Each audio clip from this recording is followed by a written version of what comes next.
अभी बाडू अंडर एज देह झूले लागल हो। हम गीतकार विकास विद्यार्थी आप सभी का स्वागत करते हैं हम अपने इस यूट्यूब चैनल में। तो आइए आज हम लेकर आए हैं खेसारी लाल यादव के हिट सॉन्ग हम अभी पढ़ते बानी हो पर एक लोकगीत लिख करके कि देह झूले लागल हो। तो आइए इसे सुनते हैं और आनंद लेते हैं, जिसको अपने सुरों सजाया है सिंगर गोरा दुबे जी ने, और बाकी बातें वीडियो के अंत में।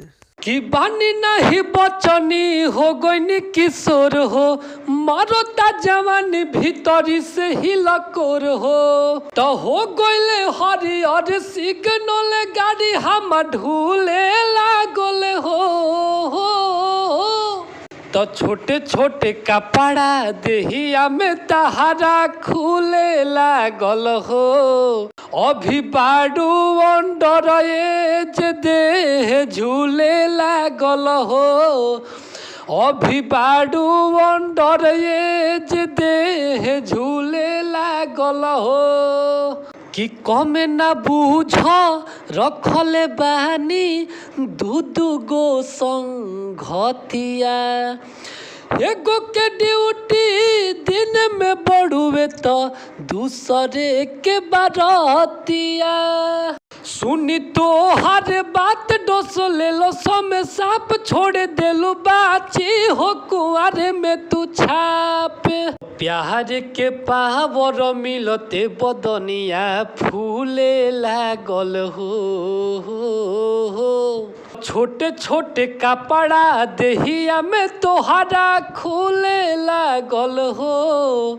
अभी बाडू अंडर एज देह झूले लागल हो।